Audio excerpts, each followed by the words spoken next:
আগামী ১লা October people's Republic of চায়নার ৭৫তম প্রতিষ্ঠাবার্ষিকী। জাতীয় এ দিবস সামনে রেখে চীনের বিকাশে গুরুত্বপূর্ণ অবদান রাখা দেশি বিদেশি ১৫ গুণীজনকে সর্বোচ্চ রাষ্ট্রীয় সম্মাননা দেয়া হয়েছে। রবিবার সকালে বেইজিংয়ে গ্রেট হল অব দ্য পিপলে জাঁকজমকপূর্ণ এক আয়োজনের মধ্য দিয়ে তাদের সম্মাননা পদকে ভূষিত করেন প্রেসিডেন্ট শি জিনপিং। এর আগে ১৩ই সেপ্টেম্বর সম্মাননা প্রাপ্তদের নাম ঘোষণা করেন তিনি।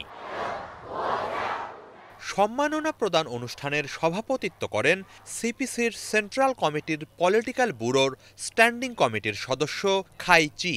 জাতীয় সঙ্গীত পরিবেশনের মধ্য দিয়ে শুরু হয় মূল অনুষ্ঠান। এরপর একে একে মোট ৩ ক্যাটাগরিতে medal of the republic, friendship medal ও জাতীয় সম্মানসূচক মেডেল দেয়া হয় গুণীজনদের।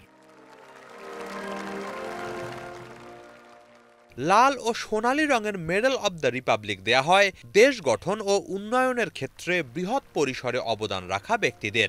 অন্যদিকে সোনালী ও নীল রঙের ফ্রেন্ডশিপ মেডেল দেয়া হয় চীনের আধুনিকায়ন, পারস্পরিক সম্পর্ক উন্নয়ন ও সমন্বয়ে ভূমিকা রাখা বিদেশি বন্ধুদের। এছাড়া জাতীয় পর্যায়ে বিভিন্ন খাতে বিশেষ অবদান রাখা ব্যক্তিদের দেয়া হয় লাল ও সোনালী রঙের সম্মানসূচক মেডেল। এবছর মেডেল অব দ্য রিপাবলিক দেয়া হয়েছে মোট ৪ জনকে। এই সম্মাননা প্রাপ্তরা হলেন চীনের হয়ে একাধিক যুদ্ধে অংশ নেয়া ৯৩ বছর বয়সী বীর সেনানী হুয়াং জংদা, ক্ষেপণাস্ত্র, রকেট ও মহাকাশ বিষয়ে উল্লেখযোগ্য অবদান রাখা ৯২ বছর বয়সী বিজ্ঞানী ওয়াং ইয়ংজি, চাইনিজ একাডেমি অব ইঞ্জিনিয়ারিংয়ের শিক্ষাবিদ ও চিকিৎসক এবং চাইনিজ একাডেমি অব সায়েন্সের শিক্ষাবিদ ও বিজ্ঞানী লি সেনশেং।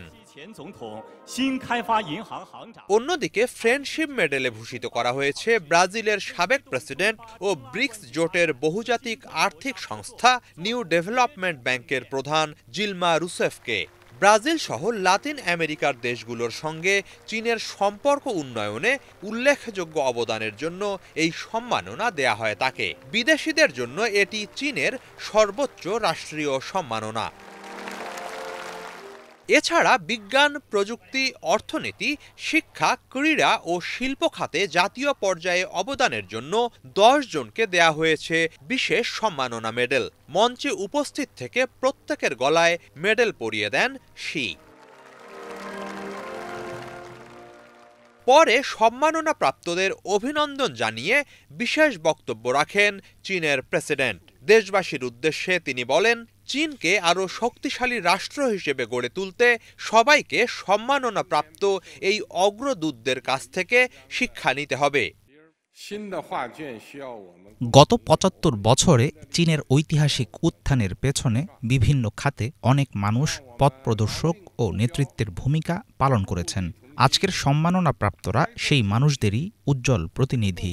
চীনের ইতিহাসে তাদের অবদানের কথা চিরস্মরণীয় হয়ে থাকবে। সমাজ ও রাষ্ট্রকে নিজের প্রয়োজনেই গুণীজনদের কদর করতে হয় উল্লেখ করে শি বলেন, তাদের অবদানেই টেকসই উন্নয়ন ও সফলতার দিকে এগিয়ে যাওয়া সম্ভব। সোনালী সময়ই বীরদের ডেকে নেয় ও তাদের পরিচর্যা করে। প্রজন্মের পর প্রজন্ম সেই বীরদের আবির্ভাবের মধ্য দিয়েই নিশ্চিত হয় রাষ্ট্রের সাফল্য ও দেশবাসীর কল্যাণ।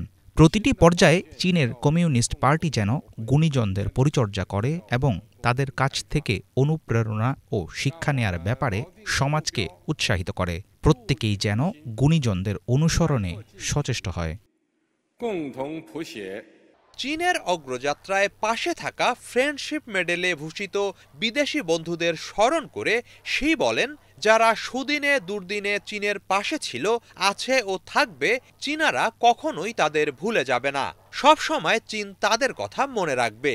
এ প্রসঙ্গে এবছর ফ্রেন্ডশিপ মেডেল পাওয়া জিলমা রুসেফকে বিশেষভাবে অভিনন্দিত করেন Xi Jinping. Hijal Zobayer, Bangla vision.